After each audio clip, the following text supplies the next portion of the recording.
Comme chacun a pu le comprendre, il n'était pas anodin de juxtaposer la psychologie du pharaon, pétri d'orgueil, à la modestie de Moïse.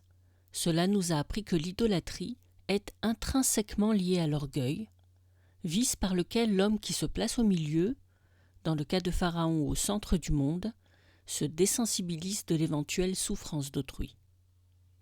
De même que le monothéisme n'est pas uniquement la croyance en un Dieu unique et l'éradication des idoles, mais l'analyse de l'attitude, avec pour repère principal la modestie, vertu par laquelle l'individu cesse de se mettre au centre, apprend à laisser de la place à autrui et à éprouver ce que l'on appelle aujourd'hui de l'empathie. Nous sommes maintenant assez préparés, souhaitons-le, pour aborder le sujet du décalogue, des 10 paroles, plus connu sous le titre des 10 commandements, apprendre comme la révélation est le fondement de la croyance du peuple hébreu. Elles vont être passées en revue et explicitées. Toutefois, ces explications resteront sommaires, à prendre comme des pistes, des indications, dans lesquelles chacun pourra s'y rendre et aller plus loin, suivant son souhait. Un des objectifs principaux de cette analyse est entre autres de montrer comment, à travers les 10 paroles, le monothéisme est fondé. Cela nous aidera à comprendre que le culte envers Dieu, en hébreu Ben Adam Lamakom, dont les injonctions visent à extirper l'idolâtrie, est lié au devoir envers l'homme, Ben Adam Lachavero, et vice-versa, comment les devoirs envers autrui répondent de la volonté de Dieu. Première phrase. Anochi Hashem Elokecha, Asher hotzeticha meretz Misraim, mi bet avadim. Traduction. Je suis l'Éternel ton Dieu, qui t'a fait sortir d'Égypte, de la maison des esclaves. Première proposition de la phrase. Je suis l'Éternel ton Dieu. C'est bien sûr clairement le grand principe de la croyance monothéiste. Remarquons cependant que le pronom personnel Anochi, qui veut dire je, est employé au lieu du pronom personnel Ani, qui veut dire aussi je.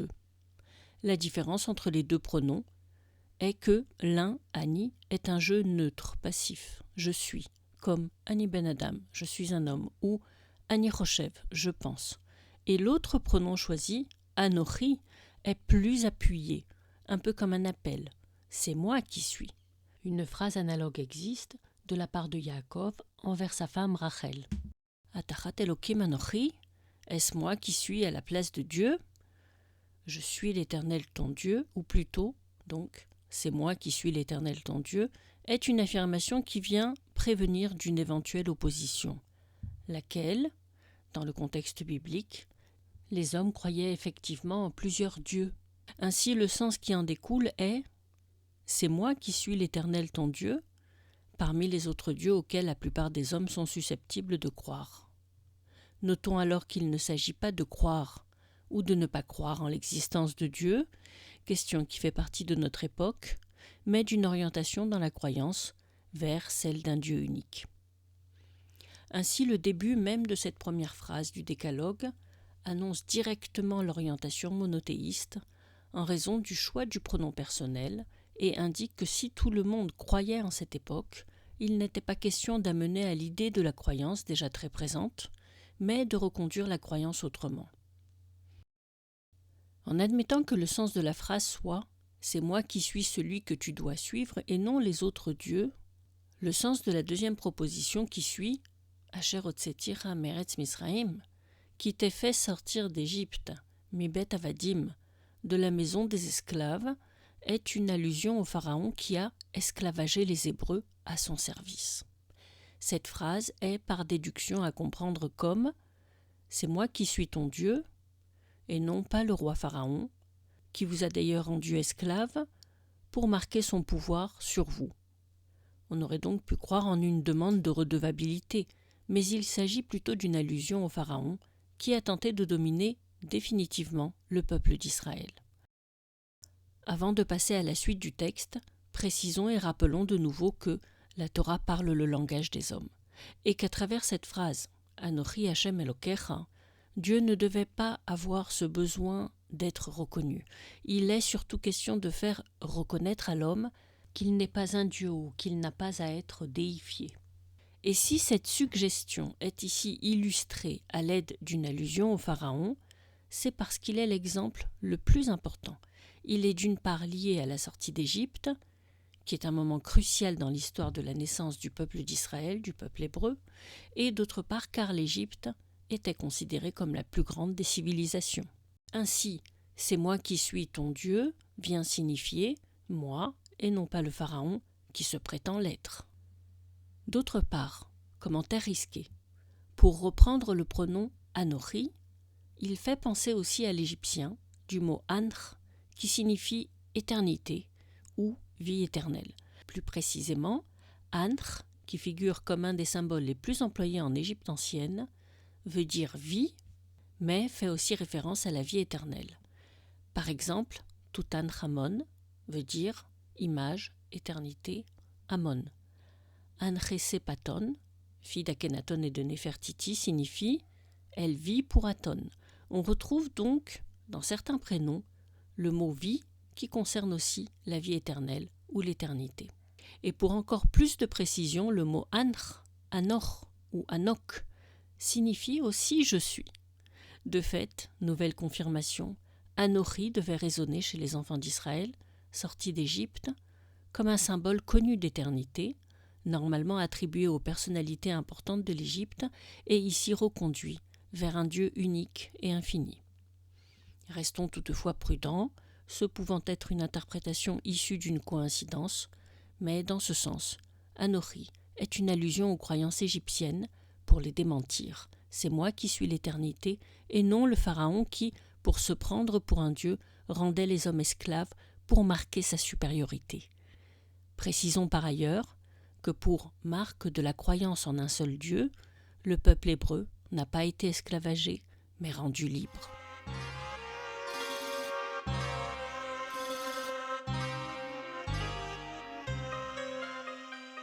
La deuxième phrase concerne encore l'idolâtrie envers l'homme, mais concerne aussi le reste de la création. Écoutons.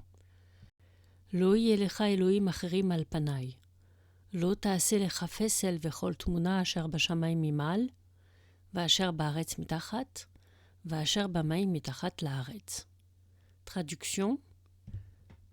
Tu n'auras point d'autre Dieu devant moi, tu ne te feras ni statue ni image de ce qui se trouve dans le ciel en haut, ni sur terre en bas, ni dans les eaux en dessous de la terre. Rappelons que dans la première phrase du Décalogue, il était question de contrer la croyance en l'homme en tant que Dieu, en l'occurrence au Pharaon. Dans cette deuxième phrase, il est question de démentir toutes les croyances idolâtres en général, sans en épargner aucune. Le texte est ferme. Tu n'auras point d'autre Dieu, et ne feras ni statue ni image. C'est l'image possible qu'on peut se faire d'eux, à tous les niveaux, sur terre, ce pouvant être les animaux ainsi que la végétation, dans le ciel, ce pouvant être les astres, et sous la terre, dans la mer par exemple, ce pouvant être donc les poissons et toute autre sorte d'êtres animés. Ainsi, tout ce qui peut faire l'objet d'une adoration est mentionné. Il existe à propos différents types d'idolâtrie, hormis celle envers l'homme que voici. La phytolatrie pour les plantes, la dendrolatrie pour les arbres, la zoolatrie pour les animaux, et l'astrolatrie pour les astres. Remarquons aussi que cette phrase rappelle la création du monde qui présente les êtres animés suivant leur espace en haut, sur terre et sous terre. Or, le principe de la création du monde est de rappeler que tout ce qui existe a été créé par Dieu et n'est donc pas à prendre comme une divinité, puisque c'est Dieu lui-même qui en est l'auteur. Notons également que cette proposition est préventive et enjoint à interdire toute représentation de ces éléments existants pour nous indiquer combien en ces temps-là, il était difficile de ne pas succomber à la tentation de l'idolâtrie qui, par le biais de la représentation, devient réalisable. Petite parenthèse, une question se pose cependant à propos de la représentation. L'art visuel, qui est à la base de la représentation, en devient-il alors interdit ? J'en parlerai séparément à une autre occasion, car il y a beaucoup à dire à ce sujet, mais autant le dire tout de suite, la lutte contre l'idolâtrie ne doit pas empêcher l'expression artistique, qui reste un des points marquants de la civilisation et qui est plutôt bien vu dans les chapitres de la Torah qui s'ensuivent à propos de la construction du tabernacle, c'est-à-dire du temple provisoire du désert. Mais, pour ne pas m'écarter du sujet, j'en parlerai séparément. Continuons avec la suite du texte. Lo tishtachave lahem velo te'avdem, ki anochi Hashem Elokecha, El Kana, poked avon avot al banim, al shileshim ve'al ribeim, lesonai, ve'ose chesed la'alafim, le'ohavai ul'shomre mizvotai. Traduction. Tu ne te prosterneras pas devant eux, et tu ne les serviras pas, car je suis l'Éternel ton Dieu, un Dieu jaloux, qui rétribue la faute des pères sur les fils, jusqu'à la 3e et 4e génération à ceux qui me haïssent, et qui exerce le bien jusqu'à des milliers de générations à ceux qui m'aiment et à ceux qui respectent mes commandements. Il y a de nombreuses informations dans cette phrase. Je vous laisse tout d'abord le soin d'y méditer et reviens vers vous la prochaine fois avec des propositions.